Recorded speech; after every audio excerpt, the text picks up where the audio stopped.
দর্শক আমন্ত্রণ রাতের বাংলাদেশে। শুরুতেই জানিয়ে দেব শিরোনামগুলো। হামো উপসর্গে প্রাণ গেল আরো 12 জনের। পরিস্থিতি উদ্বেগজনক করে তুলেছে নিউমোনিয়া। চিকিৎসায় কোনো গাফিলতি নেই বললেন স্বাস্থ্যমন্ত্রী। শূন্য হাতে যাত্রা করেছি মাননীয় প্রধানমন্ত্রীকে সাথে নিয়ে ওনার নির্দেশ মতো, এবং আলহামদুলিল্লাহ আমরা প্রত্যেকটা জায়গায় ভেন্টিলেটর দিতে সক্ষম হয়েছি। গণভোটের রায় বাস্তবায়নের দাবিতে আন্দোলন চলবে রংপুরের জামায়াত আমির। বিরোধী দলের ষড়যন্ত্রের বিষয়ে সতর্ক থাকার আহ্বান বিএনপি নেতা সালামের। মাত্র 2 মাসের মধ্যেই তারেক রহমানের সরকার এত কাজ করে ফেলছে, এই কারণেই তারা চাচ্ছে সরকার যাতে ঠিকমতো কাজ করতে না পারে। 70% মানুষ প্রায় তারা রায় দিয়েছিল গণভোটের পক্ষে, কিন্তু সরকারি দল এটাকে অপমান এবং অগ্রাহ্য করেছে। দাবি আদায় নামে আন্দোলনের চাপে রাখা হয়েছিল অন্তর্বর্তী সরকারকে, অভিযোগ সাবেক উপদেষ্টাদের। গণভোট নিয়ে বিএনপির মনোভাব প্রকাশ পেলে ভিন্ন হতো রাজনৈতিক প্রেক্ষাপট। একটা আন্দোলনে তো আমরা তো প্রায় হাজারখানে 5 থেকে 600 আন্দোলন দেখেছি, এবং আমরা তখন টের পেয়েছি যে এটার পেছনে ডেফিনেটলি প্রেশার গ্রুপ আছে। অনেক সময় আমরা সচিবালয়ে দেখতাম যে আমরা 5টা বেজে গেছে, বেরোতে পারছি না, কারণ নিচে আন্দোলন হচ্ছে। এখন সবার আন্দোলনকে মিটমাট হয়ে গেছে। নারায়ণগঞ্জে গ্যাস বিস্ফোরণে স্বামী সন্তানদের পর প্রাণ গেল গৃহবধূ সাইমারও। পটুয়াখালীতে দাফনের প্রস্তুতি, পরিবারের 5 জনের মৃত্যুতে শোকাহত গ্রামবাসী। আরো 2-3 দিন আগে থেকে এরকম হয়েছে, গ্যাস বাইরে যেতে এরা সব গ্রাহ্য করে না, মানে হ্যাঁ গাফিলতির কারণে এই ঘটনাটা ঘটছে। সাপ্লাই গ্যাসের লাইন নাকি লিক ছিল, সেটা বাড়িওয়ালার দারোয়ান তার কাছে বলছে, বাড়িওয়ালার কাছে বলছে, তারাও তো গুরুত্ব দেয়নি। আজকে সকালবেলা খবর পাওয়া যায় যে চাচিও মারা গেছে। একটা করতে করতে 5 জনই মারা গেল। ছুটির দিনে সারা দেশের হাটগুলোয় বেড়েছে পশুর যোগান। মাঝারি গরুর চাহিদা বেশি, ভোগান্তি এড়াতে অনেকেই কিনছেন আগে ভাগে। এছাড়াও রাতের বাংলাদেশে আরো থাকছে ট্রাম্প শি জিনপিং রুদ্ধদ্বার বৈঠকে ইরান সহ বিভিন্ন ইস্যুতে আলোচনা। যুদ্ধ বন্ধের বিষয়ে 2 দেশে প্রায় অভিন্ন অবস্থান ঘোষণা, দাবি মার্কিন প্রেসিডেন্টের।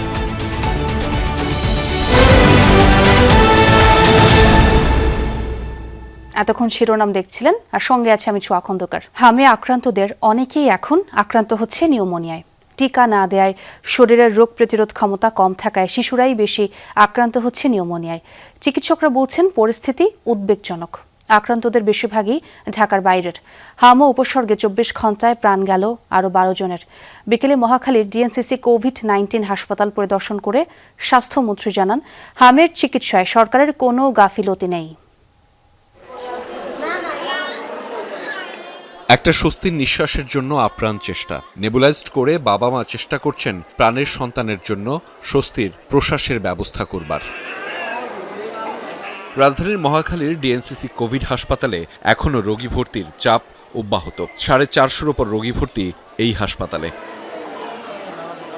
আক্রান্তদের স্বজনরা জানান, জ্বর নিয়ে শিশু ভর্তি হলেও পরবর্তীতে আক্রান্ত হচ্ছে নিউমোনিয়ায়। শ্বাসকষ্ট আর নিউমোনিয়া, হ্যাঁ দুইটা একবারে আক্রান্ত হয়েছে। বুক এক্সরে করছে, এখন আবার নিউমোনিয়া ধরা পড়ছে। নিউমোনিয়া এখনো বলে নাই, বলছে নিউমোনিয়ার ভাব আছে, নেবুলাইজার করতে বলছে। ঢাকা এবং আশপাশের অঞ্চলসহ দেশের বিভিন্ন প্রান্ত থেকেই হামে আক্রান্ত রোগীর সংখ্যা কেবলই বাড়ছে। এছাড়া অন্যান্য হাসপাতালে চিকিৎসা পেতে ভোগান্তি পোহাতে হচ্ছে বলেও জানান অনেকেই। শ্বাসকষ্ট আছে, আপনার এক্সরে দেশে, রক্ত পরীক্ষা দেশে, জ্বর, ঠান্ডা, কাশি, চোখ ফুলে গেছে, মুখে ঘা হয়েছে। ও যদি কান্না করে কোনো শব্দ, আমি এখন শব্দ শুনতে পাচ্ছি না, যদিও কান্না করে আমি শব্দ শুনতে পাইতেছি না। ঢাকা মেডিকেল গেছি, ঢাকা মেডিকেলে ওনারা বলতেছে যে এখানে ওনারা চিকিৎসা দিতে পারতেন না ঠিক মতন। পরে আমি আরেকজন বলে আমি শরৎদিতে গেছি, শরৎদিতে আমি মনে করেন যে এক কথা আমাদের হাতে পায়ে ধরার বাকি ছিল।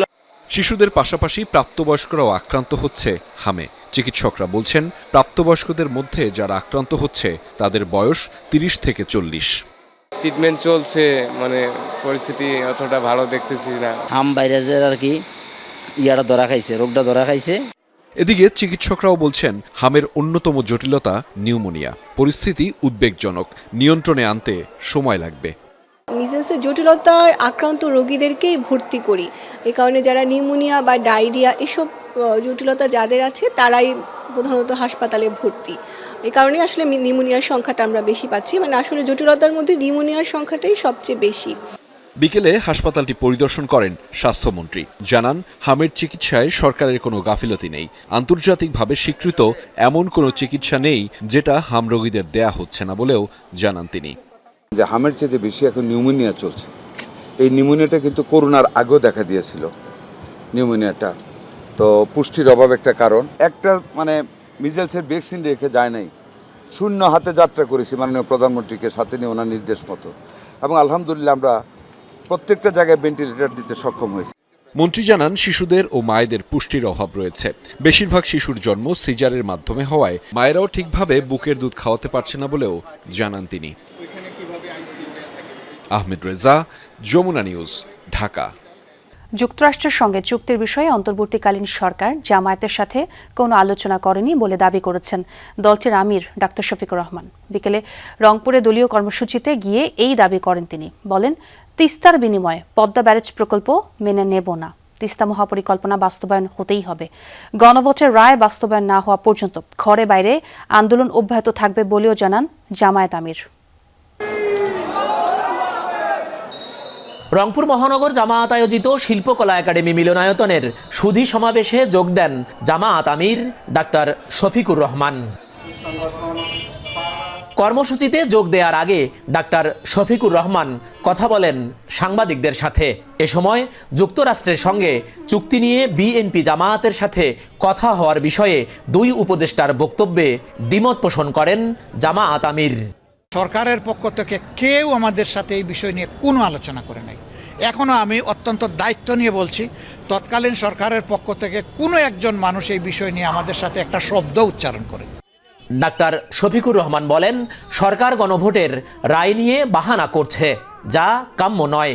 বলেন, তিস্তার বদলে পদ্মা ব্যারেজ হতে পারে না। পশ্চিমবঙ্গে মুসলমানদের ওপর নির্যাতন চালানো হচ্ছে দাবি করে এর নিন্দা জানান জামায়াত আমির। আমরা পদ্মা ব্যারেজের এই উদ্যোগকে অভিনন্দন জানাই, কিন্তু এটা তিস্তার বিনিময়ে নয়। তিস্তার জায়গায় তিস্তাকে অবশ্যই তার পাওনা দিতে হবে এবং এই মহাপরিকল্পনা বাস্তবায়ন করতেই হবে। 70% মানুষ প্রায় তারা রায় দিয়েছিল গণভোটের পক্ষে, কিন্তু সরকারি দল এটাকে অপমান এবং অগ্রাহ্য করেছে। পরে সুধী সমাবেশে প্রধান অতিথির বক্তব্য রাখেন তিনি। এর আগে নগরীর মডেল কলেজ মিলনায়তনে রংপুর বিভাগের থানা ও উপজেলা জামায়াতের আমির সম্মেলনে বক্তব্য রাখেন ডাক্তার শফিকুর। সেখানে তিনি নেতাকর্মীদের নানা দিক নির্দেশনা দেন। দুইটা সার্চ লাইট আপনাদের দিকে এখন তাক করা আছে, একটা আল্লাহ তাআলার আর একটা জনগণের। এই দুইটাকেই সম্মানসমূহ করতে হবে। সকালে রংপুর পৌঁছালে সার্কিট হাউসে জামায়াত আমিরকে সংবর্ধনা দেন নেতাকর্মীরা। সরকার মাঝারুল মান্নান, যমুনা নিউজ, রংপুর। প্রধানমন্ত্রী তারেক রহমানের নেতৃত্বে একের পর এক কল্যাণমুখী উদ্যোগে জনগণের আস্থা অর্জন করেছে সরকার। তাই ইস্যু না পেয়ে বিরোধী দল জুলাই সনদ নিয়ে পরিস্থিতি অস্থিতিশীল করতে চায় বলে মন্তব্য করেছেন ঢাকা দক্ষিণ সিটি প্রশাসক আব্দুস সালাম। বিকেলে শাহবাগ থানা বিএনপির আয়োজনে বৃক্ষরোপণ কর্মসূচির উদ্বোধন করে একথা বলেন তিনি। এ সময় বিরোধী দলের এমন ষড়যন্ত্রের বিষয়ে নেতাকর্মীদের সতর্ক থাকার আহ্বান জানান আব্দুস সালাম। বৃক্ষরোপণের এই কর্মসূচির আওতায় দক্ষিণ সিটিতে 30 লাখ গাছ লাগানো হবে বলেও জানান তিনি। বলেন, বর্তমান সরকার ঢাকাকে গ্রিন এবং ক্লিন সিটিতে রূপান্তর করতে চায়। তারই অংশ হিসেবে দক্ষিণ সিটি বিএনপির প্রতিটি থানা এবং ওয়ার্ড শাখা বৃক্ষরোপণের এই কর্মসূচি পালন করবে। একই সাথে আসন্ন কোরবানির সময় বর্জ্য ব্যবস্থাপনা এবং নগরীকে পরিচ্ছন্ন রাখতে বিএনপি নেতাকর্মীদের নিজ নিজ এলাকায় কাজ করার আহ্বানও জানান ডিএসসিসির প্রশাসক। তারা দেখতে পাচ্ছে যে মাত্র 2 মাসের মধ্যেই তারেক রহমানের সরকার এত কাজ করে ফেলছে। যদি 5 বছর সঠিকভাবে কাজ করতে পারে তাহলে তাদের কোনো অবস্থান থাকবে না। সেই কারণেই তারা চাচ্ছে সরকার যাতে ঠিকমতো কাজ করতে না পারে, কিন্তু তারেক রহমান তার শপথে অটুট। 22 বছর পর চাঁদপুরে যাচ্ছেন প্রধানমন্ত্রী তারেক রহমান। 16 মের এই সফরকে কেন্দ্র করে জেলা জুড়ে এখন উৎসবের আমেজ। খাল পুনর্খনন, ফ্যামিলি কার্ড বিতরণ ও সাংগঠনিক সভাসহ দিনভর নানা কর্মসূচিতে অংশ নেবেন তিনি। প্রিয় নেতাকে বরণ করতে এবং এই জেলার উন্নয়নে একগুচ্ছ দাবি নিয়ে অধীর আগ্রহে অপেক্ষায় চাঁদপুরবাসী। চাঁদপুরের প্রবেশদ্বার থেকে শুরু করে অলিগলি সবখানেই এখন সাজ রব। উপলক্ষ দীর্ঘ 2 দশক পর প্রধানমন্ত্রী তারেক রহমানের চাঁদপুর সফর। চাঁদপুর ইলিশের বাড়ি হিসেবে পরিচিত হলেও সাধারণ মানুষের আক্ষেপ দীর্ঘদিনেও হয়নি কাঙ্ক্ষিত উন্নয়ন। তাই এবার প্রধানমন্ত্রীর কাছে চাঁদপুরবাসীর প্রত্যাশা অনেক। চাঁদপুরে একটা যদি ইপিজেড তৈরি করে দেয় তাহলে চাঁদপুরে যে লক্ষ লক্ষ বেকার সংখ্যা, সে বেকার সংখ্যাটা দূর হবে। তারেক রহমানের কাছে অনুরোধ জানাবো এবং আমাদের দাবি যে চাঁদপুরে একটা পর্যটন এরিয়া গড়ে তোলার জন্য খান খনন করলে আমরা কৃষি যারা আছি তারা উন্নত হমু, কারণ পানি দিতে পারমু, ঠিক মতো ফসল উঠাইতে পারমু। সফরসূচি অনুযায়ী প্রধানমন্ত্রী শাহরাস্তি উপজেলার খোর্দখাল এবং সদর উপজেলার বিশ্বখাল পুনঃখননের কাজ উদ্বোধন করবেন। তবে সফরের অন্যতম প্রধান আকর্ষণ চাঁদপুর সরকারি কলেজ মাঠে ফ্যামিলি কার্ড বিতরণ কর্মসূচি। এর মাধ্যমে দেশের 22 জেলায় একযোগে এই কার্যক্রম উদ্বোধন ঘোষণা করবেন তিনি। সফর ঘিরে উচ্ছ্বসিত তৃণমূলের নেতাকর্মীরা। তারা বলছেন এই সফরে চাঁদপুরবাসীর জন্য উন্নয়নের বার্তা দিয়ে যাবেন সরকার প্রধান। ফেসিবাদের আমলে বাংলা চাঁদপুরে কোনো রকমের উন্নয়ন হয় নাই, শুধু চাঁদপুর সদর না, চাঁদপুর জেলাতে। প্রধানমন্ত্রীর এই আগমন উপলক্ষে উনি চাঁদপুরের জনগণের জন্য কিছু বার্তা দিয়ে যাবেন, যে বার্তার মাধ্যমে চাঁদপুরের জনগণ দেখবে যে দৃশ্যমান কিছু উন্নয়ন এখানে হবে। প্রধানমন্ত্রীর সফর নির্বিঘ্ন করতে জেলা প্রশাসনের পক্ষ থেকে নেওয়া হয়েছে নিশ্ছিদ্র নিরাপত্তা ব্যবস্থা। চাঁদপুরে একটি উৎসবমুখর পরিবেশ বিরাজ করছেন, অনেক প্রধানমন্ত্রী আসছেন। সেই সাথে আমরা আমাদের প্রোটোকল বিষয়ক যে সমস্ত প্রস্তুতি আছে, নিরাপত্তা সংক্রান্ত যেসব বিষয় আছে, সেসব বিষয়ে আমরা সর্বোচ্চ প্রস্তুতি গ্রহণ করেছি। সরকারি কর্মসূচির পাশাপাশি চাঁদপুর ক্লাবে জেলা বিএনপির সাংগঠনিক সভায়ও যোগ দেবেন দলের চেয়ারম্যান তারেক রহমান। তাপস সরকার, যমুনা নিউজ। গণভোট নিয়ে বিএনপির বর্তমান অবস্থান আগে প্রকাশ পেলে রাজনৈতিক প্রেক্ষাপট ভিন্ন হতো বলে মন্তব্য করেছেন সাবেক অন্তর্বর্তী সরকারের উপদেষ্টা সালেউদ্দিন আহমেদ। উপদেষ্টা ফরিদা আক্তার বললেন, ভোটের আগে সকলের সম্মতি নিয়ে আয়োজন করা হয়েছিল গণভোট। আর আলী ইমাম মজুমদারের মতে সংস্কারের দাবি থেকে সরে আসা ঠিক না। 1.5 বছরে বিভিন্ন দাবি আদায়ের আন্দোলনে রাজনৈতিক ইন্ধন ছিল বলেও মনে করেন এই উপদেষ্টারা। তাদের সঙ্গে কথা বলেছেন সহকর্মী রাসেল আহমেদ। ভিন্ন এক পরিস্থিতিতে 2024 সালে দায়িত্ব নেয় ডক্টর মোহাম্মদ ইউনূসের নেতৃত্বাধীন অন্তর্বর্তী সরকার। বিভিন্ন পেশা ও ছাত্র প্রতিনিধির সমন্বয়ে গড়া পরিষদ দায়িত্ব পালন করে 19 মাস। পরে তারা গেছেন নিজ নিজ পেশা বা লেখালেখিতে। প্রায় সবাই দেশে আছেন নিজ বাসা বা পুরনো কর্মস্থলে।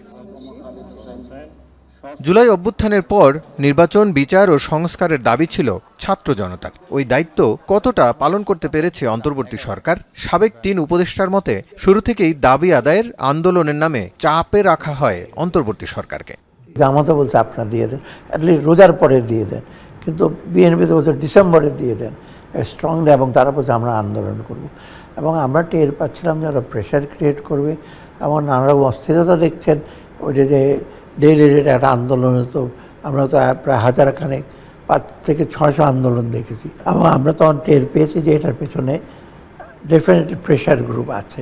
অনেক সময় আমরা সচিবালয়ে দেখতাম যে আমরা 5টা বেজে গেছে, বেরোতে পারছি না, কারণ নিচে আন্দোলন হচ্ছে।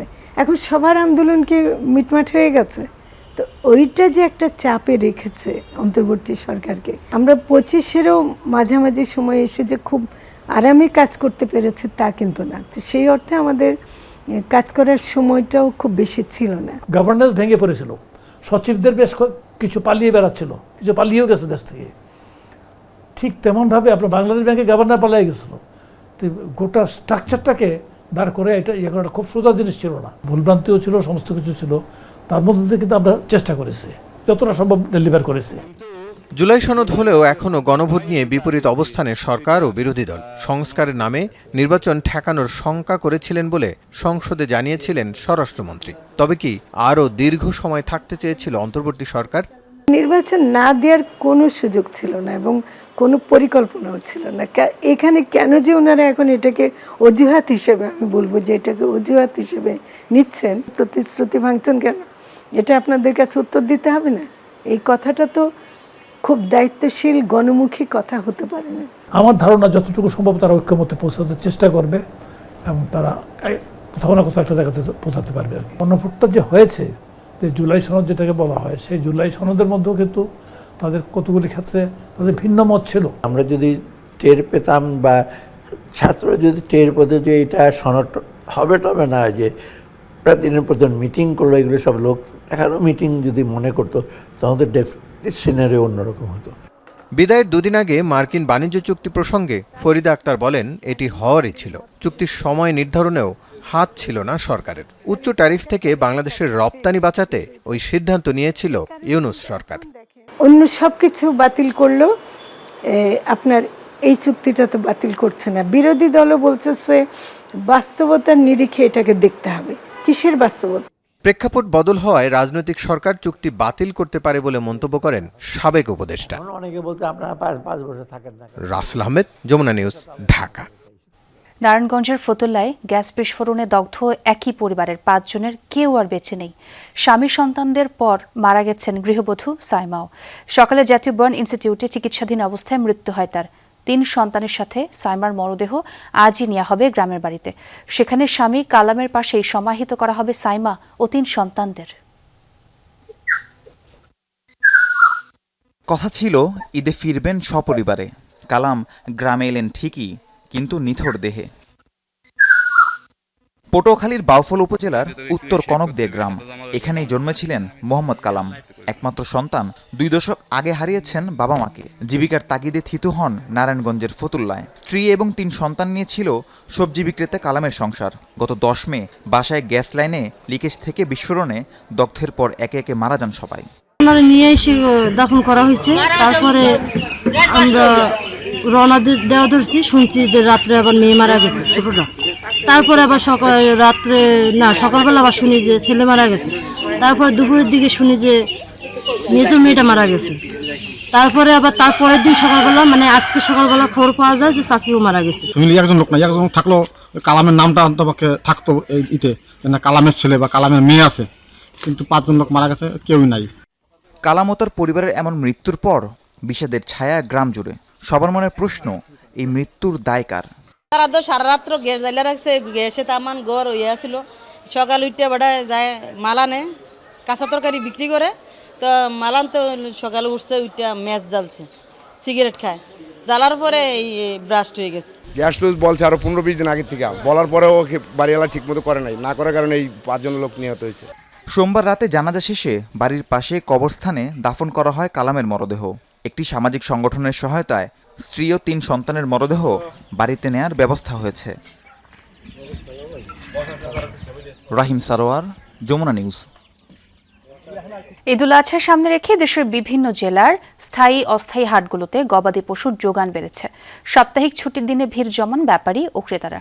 মাঝারি গরুর চাহিদাই বেশি, দাম নিয়ে রয়েছে মিশ্র প্রতিক্রিয়া। নওগাঁর মান্দা উপজেলার চৌবাড়িয়া পশুর হাট। আসন্ন ঈদুল আজহাকে কেন্দ্র করে গরু মহিষ সহ বিভিন্ন গবাদি পশু নিয়ে এসেছেন ব্যবসায়ীরা। ঈদের বেশ কিছুদিন বাকি থাকলেও দূর দূরান্ত থেকে ক্রেতারা আসছেন, কিনছেন পছন্দের পশু। উত্তরাঞ্চলের বৃহত্তম এই পশুর হাটটি জমে ওঠে প্রতি সপ্তাহের শুক্রবার। সকাল থেকে রাত অবধি চলে জমজমাট বেচাকেনা। চাহিদা কম থাকায় এবার হাটে বড় গরুর সরবরাহ কম। মাঝারি আকারের দেশি গরু পাওয়া যাচ্ছে 1 থেকে 1.5 লাখ টাকার মধ্যে। দাম নিয়ে রয়েছে মিশ্র প্রতিক্রিয়া। আমদানি হয়ে গেছে বেশি, কাস্টমার কম, গ্রামে দাম ছাড়ছে না। কেনা বেচা উভয় পক্ষে ভালোই কেনা বেচা হচ্ছে আর কি। আমাদের হাট ব্যবস্থাপনা আমাদের ইজারদারের পক্ষ থেকে যথেষ্ট নেওয়া হয়েছে, নিরাপত্তা, পাশাপাশি প্রশাসনের লোকজন দিয়েও পাহারা দেওয়ার ব্যবস্থা করতেছি। লালমনিরহাটের চাপার হাটে উঠেছে কোরবানির বিভিন্ন পশু। দাম নিয়ে সন্তুষ্ট ক্রেতা বিক্রেতা। প্রাণী সম্পদ বিভাগের পক্ষ থেকে জেলার 23টি হাটের জন্য 15টি মেডিকেল টিম গঠন করা হলেও এখনও তাদের উপস্থিতি লক্ষ্য করা যায়নি। এছাড়া জাল টাকা শনাক্তেও নেই প্রয়োজনীয় কোনো ব্যবস্থা।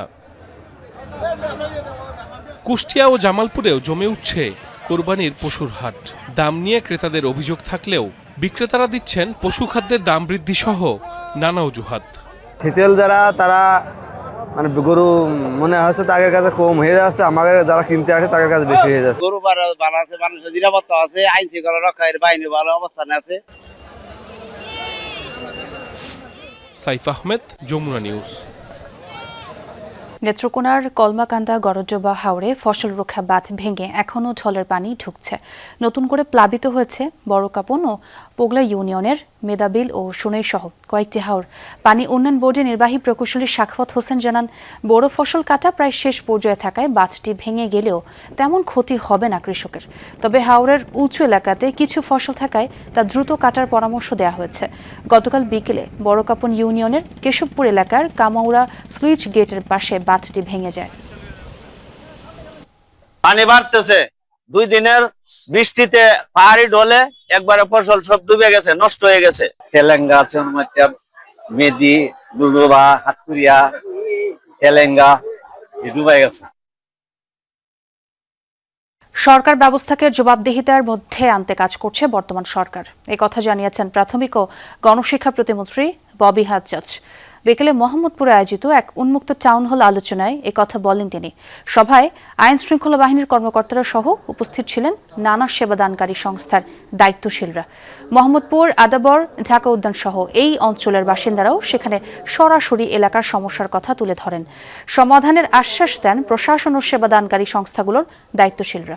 এ সময় স্থানীয়দের সমস্যাগুলো লিখিত আকারে জমা নিয়ে সেগুলো 1 মাসের মধ্যে সমাধানের আশ্বাসও দেন প্রতিমন্ত্রী।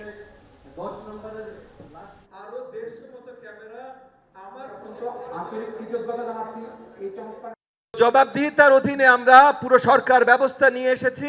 পুলিশ, ট্রাফিক, তিতাস, ওয়াসা, ডিএনসিসি যারা আছেন, আমাদের বিদ্যুৎ, সকলে কিন্তু আপনাদের সম্মুখে এসে দাঁড়িয়েছেন এবং আগামী দিনেও দাঁড়াতে থাকবেন।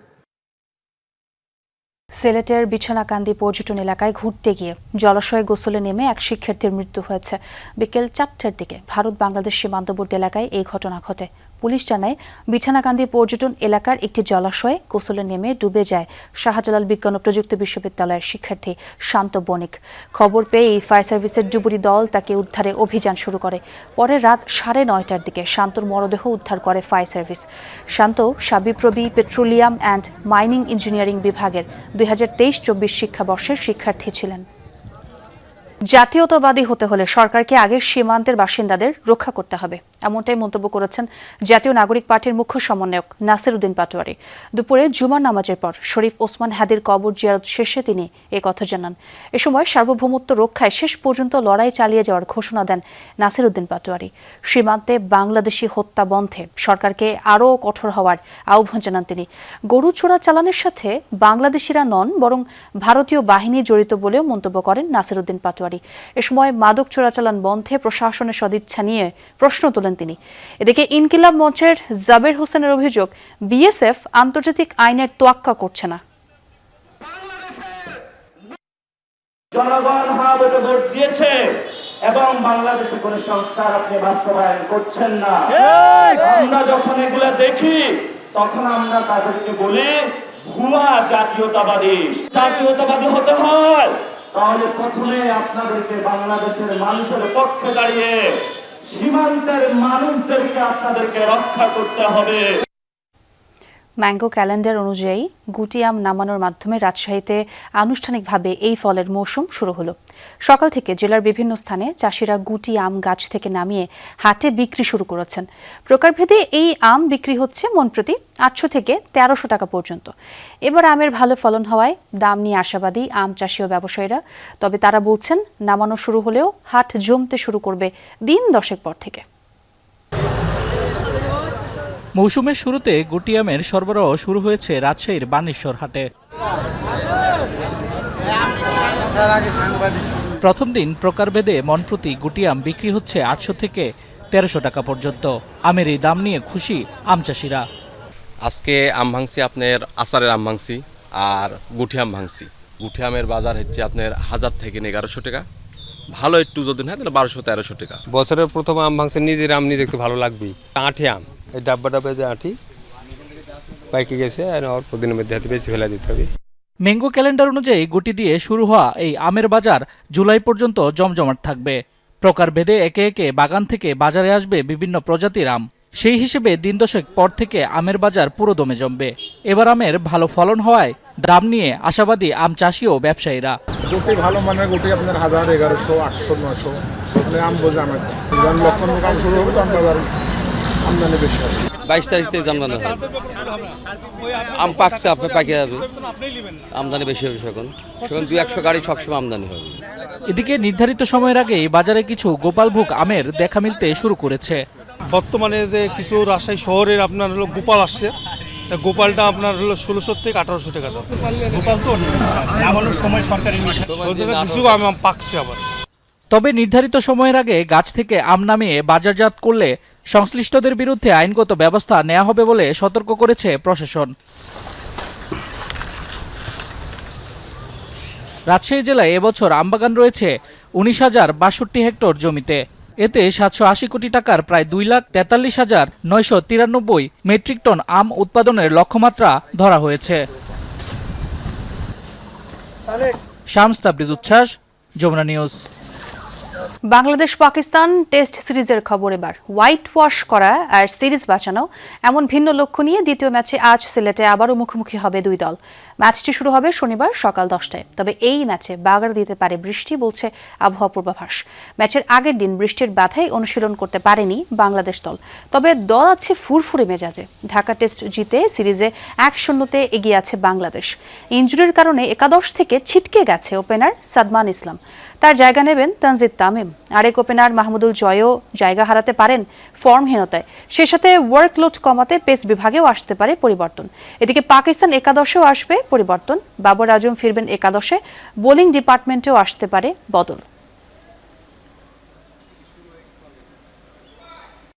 আমি যখন গ্যাপ দিচ্ছিলাম হয়তো আমার কাছে ব্যাটসম্যান ছিল, বাট 20 উইকেট নেওয়ার মতো এরকম 4 জন বোলার ছিল না। আমার কাছে হয়তো 1 2 জন ছিল, তো আমার জন্য ডিফিকাল্ট হয়ে যেত। বাট আমার পরেও যারা করেছেন এটা হতো। বাট এখন আমি একটা জিনিস বলতে পারি যে আমাদের ব্যালেন্সড এবং আমাদের ভ্যারাইটিটা অনেক, যেটা কিনা যে কোনো একটা টেস্ট টিমকে আপনি যে কোনো কন্ডিশনে, সেটা স্পিন হোক, পেস হোক, স্পোর্টিং হোক, তো সেখানে রেজাল্ট বের করতে আপনার সুবিধা করে দেবে। জাস্ট আমাদেরকে এক্সিকিউট করতে হবে পার্টিকুলার ওই 5টা দিন। টেস্টেও তানজিদ তামিমের কাছ থেকে আগ্রাসী ক্রিকেটটাই দেখতে চান হাবিবুল বাশার। যমুনা টিভিকে দেয়া এক সাক্ষাৎকারে বিসিবির প্রধান নির্বাচক জানিয়েছেন ফরম্যাট পরিবর্তন হলেও তামিমের কাছে স্বভাবসুলভ খেলাটাই করছেন প্রত্যাশা। বাংলাদেশের পারফরমেন্স স্বস্তির হলেও ধারাবাহিকতা চান সাবেক এই অধিনায়ক। পাইপলাইন সমৃদ্ধ করতে নির্বাচকদের চোখ ডিপিএলে। সাম্প্রতিক সময়ে দারুণ ছন্দে আছে টিম টাইগার্স। টেস্ট স্ট্যাটাসের দীর্ঘ 2 যুগেরও বেশি পেরোলেও সবচেয়ে স্বস্তির সময়ে বাংলাদেশ। ঘরের মাঠে প্রথম টেস্টেই পাকিস্তানকে হারিয়ে বছরের শুরুটাও দারুণ করেছে নাজমুল শান্তর দল। এই স্বস্তিটা লম্বা সময় থাকুক, পারফরমেন্সের ধারাবাহিকতা বজায় থাকুক, এমন প্রত্যাশা হাবিবুল বাশারের। আমরা এটাও চাই যে আমরা যেন কনসিস্টেন্ট হই। আমাদের অনেক সময় হয় না যে একটা ভালো পারফরমেন্সের পরের পারফরমেন্স ততটা ভালো হয় না। আমরা চাই যে এই গ্যাপটা যেন যত কমে। আমরা তো সব দিন ভালো খেলবো না, সামডে আমরা ভালো খেলবো, সামডে হয়তো অত ভালো খেলবো না, বাট এই ভালো খেলার মানে কনসিস্টেন্সিটা যেন বেশি থাকে সেই চেষ্টাই করছি আমরা। সব ঠিক থাকলে দ্বিতীয় টেস্ট দিয়েই লাল বলের ক্রিকেটে যাত্রা হচ্ছে তানজিদ হাসান তামিমের। সিলেট টেস্টের আগে যমুনা টিভিকে দেয়া এক সাক্ষাৎকারে বিসিবির প্রধান নির্বাচক জানিয়েছেন তামিমের কাছ থেকে স্বভাবসুলভ আগ্রাসী ক্রিকেটটাই প্রত্যাশা করেন তিনি। যে আমরা দলে যখন কাউকে নিয়েছি তার খেলার স্টাইলটা দেখে নিয়েছি এবং আমরা চাই তিনি ওই ধরনের ক্রিকেটটাই খেলুক, তিনি যেই ধরনের খেলো সেই ধরনের ক্রিকেটটা খেলুক। তানজিদ তামিম যে ধরনের খেলার আমরা চাইব টেস্টেও ও ধরনের খেলুক। আমরা চাই যে টেস্ট ম্যাচের খেলাটা চেঞ্জ করে। জাতীয় দলের সাবেক এই অধিনায়ক জানেন সাফল্য ধরে রাখতে হলে প্রয়োজন পাইপলাইন সমৃদ্ধ করা। আরও কিছু ক্রিকেটার উঠিয়ে আনতে নির্বাচকদের চোখ এখন ডিপিএলে, বলছেন হাবিবুল বাশার। ডিপিএল চলছে, ঢাকা প্রিমিয়ার লিগ, তো আমরা সেটা খুব ক্লোজলি ফলো করছি। সবাই আমাদের সব সিলেক্টররা সব ভেন্যুতে কম বেশি যাচ্ছেন, তো আমরা দেখছি আমাদের তো একটা সেট আপ দাঁড়িয়েই আছে। সো নতুন বাইরে যারা আছে তারা কেমন করছে সেটা আমরা ফলো করছি। সো দেখা যাক শেষ পর্যন্ত ওরকম তেমন কেউ এক্সট্রাঅর্ডিনারি আউটস্ট্যান্ডিং পারফরমেন্স করে কিনা। এখন পর্যন্ত খেলা 157 টেস্টে প্রথমবারের মতো টানা 4 জয়ের হাতছানি টাইগারদের সামনে। ঢাকার পর সিলেট টেস্টেও জয়ের স্বপ্ন দেখছেন প্রধান নির্বাচক। হাসান আল মারুফ, যমুনা স্পোর্টস, সিলেট। ইরানের তেল ক্রয়কারী চীনা কোম্পানিগুলো নিষেধাজ্ঞা তুলে নেওয়ার বিষয়ে দ্রুতই সিদ্ধান্ত জানাবেন মার্কিন প্রেসিডেন্ট ডোনাল্ড ট্রাম্প চীন থেকে ফেরার পথে। সাংবাদিকদের এমনটাই জানিয়েছেন তিনি। তার দাবি, ইরান ইস্যুতে যুক্তরাষ্ট্র ও চীনের অবস্থান অভিন্ন। স্বায়ত্তশাসিত দ্বীপ তাইওয়ানকে অস্ত্রের প্যাকেজ দেওয়ার সিদ্ধান্ত চূড়ান্ত করেননি ট্রাম্প। এছাড়া চীনের বোয়িং বিমান ক্রয়ের সিদ্ধান্ত আর পারমাণবিক অস্ত্র সীমিতকরণ সহ বিভিন্ন বিষয়ে ফলপ্রসূ আলোচনা হয়েছে বলে দাবি তার। চীনের ঐতিহ্যবাহী শহর ঝংনানহাই, এখানেই প্রেসিডেন্ট শি জিনপিং এর সাথে রুদ্ধদ্বার বৈঠকে অংশ নেন মার্কিন প্রেসিডেন্ট ডোনাল্ড ট্রাম্প। দুদিনের এ বৈঠকে দুদেশের সম্পর্কের টানাপোড়েন অনেকটাই সমাধান হয়েছে বলে দাবি করেন মার্কিন প্রেসিডেন্ট ট্রাম্প। বৈঠকটিকে মাইল ফলক আখ্যা দেন চীনা প্রেসিডেন্ট শি। অবশ্য উল্লেখযোগ্য কোনো চুক্তির বিষয়ে খোলাসা না করেই এয়ারফোর্স ওয়ানে ফ্লোরিডার পথে রওনা হন মার্কিন প্রেসিডেন্ট। সাংবাদিকদের সাথে আলাপকালে মার্কিন প্রেসিডেন্ট জানান, ইরান যুদ্ধ বন্ধের বিষয়ে চীন ও যুক্তরাষ্ট্রের অবস্থান প্রায় অভিন্ন। ইরান থেকে তেল কেনার বিষয়ে চীনা কোম্পানিগুলোর ওপর আরোপিত নিষেধাজ্ঞা প্রত্যাহারের বিষয়েও দ্রুত সিদ্ধান্ত জানানোর প্রতিশ্রুতি দেন তিনি। ইরানের তেল কেনা চীনা কোম্পানিগুলো থেকে নিষেধাজ্ঞা প্রত্যাহার করা হবে কিনা সে বিষয়ে আলোচনা হয়েছে। আগামী কয়েকদিনের মধ্যেই এ বিষয়ে চূড়ান্ত সিদ্ধান্ত নেব। এদিকে বৈঠকের পর স্বায়ত্তশাসিত দ্বীপ তাইওয়ানকে $14 বিলিয়ন অস্ত্র প্যাকেজ প্রদান করা হবে কিনা তা নিয়েও তৈরি হয় ধোঁয়াশা। তাইওয়ানের বিষয়ে শি খুবই শক্ত অবস্থান নিয়েছেন। আমি কোনো দিকেই প্রতিশ্রুতি দেইনি, তবে খুব অল্প সময়ের মধ্যেই এ বিষয়ে সিদ্ধান্ত জানাবো। দেখা যাক কি হয়। মার্কিন প্রেসিডেন্টের দাবি, 200টির বেশি বোয়িং যাত্রীবাহী বিমান কিনতে সম্মত হয়েছে চীন। ভবিষ্যতে আরও 750টি বিমান কেনার প্রতিশ্রুতিও দিয়েছে বেইজিং। পারমাণবিক নিরস্ত্রীকরণ নিয়েও আলোচনা হয়েছে দুই রাষ্ট্রপ্রধানের মধ্যে। 2017 সালে প্রথম মেয়াদে চীন সফর করেছিলেন মার্কিন প্রেসিডেন্ট ট্রাম্প। এবছর মধ্যবর্তী নির্বাচনের আগে জনসমর্থন ফিরে পেতেই যুক্তরাষ্ট্রের প্রধান প্রতিদ্বন্দ্বী দেশ চীন সফর করেছেন তিনি, এমনটাই ধারণা বিশ্লেষকদের। প্রাণপ্রতিম কুণ্ডু, যমুনা নিউজ। নিজস্ব প্রযুক্তিতে তৈরি ফাতাহ 4 ক্ষেপণাস্ত্রের সফল পরীক্ষা চালিয়েছে পাকিস্তান। বৃহস্পতিবার সেনাবাহিনীর রকেট ফোর্স কমান্ড ক্ষেপণাস্ত্রটির পরীক্ষামূলক উৎক্ষেপণ চালায় বলে জানিয়েছে দেশটির আন্তঃবাহিনী জনসংযোগ অধিদপ্তর ISPR। সংস্থাটি বলছে, আধুনিক প্রযুক্তি সম্পন্ন ভূমি থেকে নিক্ষেপযোগ্য ক্রুজ ক্ষেপণাস্ত্রটি দূরপাল্লার লক্ষ্যবস্তুতে নিখুঁতভাবে আঘাত হানতে সক্ষম। সেনাদের প্রস্তুতি বাড়ানো এবং ফাতাহ 4 এর প্রযুক্তিগত সক্ষমতা যাচাই করতেই এই পরীক্ষা চালানো হয়েছে। এবার ইউক্রেনে জাতিসংঘের ত্রাণবাহী গাড়িবহর লক্ষ্য করে ড্রোন হামলা চালালো রাশিয়া। বৃহস্পতিবার প্রকাশিত ভিডিওতে দেখা যায়, দক্ষিণ ইউক্রেনের খেরসন শহরে ত্রাণ বিতরণে যাওয়ার সময় ড্রোন হামলার শিকার হয় সংস্থাটির একটি গাড়ি। ত্রাণ দেওয়ার সময় আরেকটি গাড়ি লক্ষ্য করে চালানো হয় হামলা। এরপর স্থানীয় কর্তৃপক্ষের সহায়তায় পুরো দলটিকে নিরাপদে সরিয়ে নেওয়া হয়। এদিকে বুধবার থেকে শুরু হওয়া ভয়াবহ হামলায় 2 দিনে অন্তত 15 বেসামরিক নাগরিক নিহত হয়েছে বলে জানিয়েছে ইউক্রেন। রাজধানী কিয়েভে রুশ হামলায় একটি ভবন ধসে এখনো নিখোঁজ অন্তত 20 জন। চলছে উদ্ধার অভিযান। যুদ্ধ শুরুর পর আকাশপথে সবচেয়ে ভয়াবহ এই হামলায় রাজধানী কিয়েভ সহ বিভিন্ন শহরে ছোড়া হয়েছে শত শত ড্রোন ও ক্ষেপণাস্ত্র, দাবি ইউক্রেনের। ভারতের উত্তরপ্রদেশে ভারী বৃষ্টি এবং বজ্রাঘাতে নিহতের সংখ্যা বেড়ে দাঁড়িয়েছে 117 জনে। সার্বিক নজরদারিতে তৎপর রাজ্য প্রশাসন। নিহতদের প্রত্যেক পরিবারকে কমপক্ষে 4 লাখ রুপি ক্ষতিপূরণ দেওয়ার আশ্বাস দিয়েছে রাজ্য প্রশাসন। কর্তৃপক্ষ জানিয়েছে, গেল 24 ঘন্টায় ব্যাপক ঝড়ে ক্ষতির শিকার 19 জেলা। প্রাণ গেছে 1.5 শতাধিক গবাদি পশুর, ধসে পড়েছে 100-র কাছাকাছি বাড়িঘর। দেয়াল ও বৈদ্যুতিক খুঁটি, ব্যাহত যোগাযোগ ও ইন্টারনেট ব্যবস্থা। এখনও চলছে উদ্ধার অভিযান। পরিস্থিতির সার্বিক তত্ত্বাবধানে 24 ঘন্টা সচল রাখা হয়েছে সরকারি কমান্ড স্টেশন।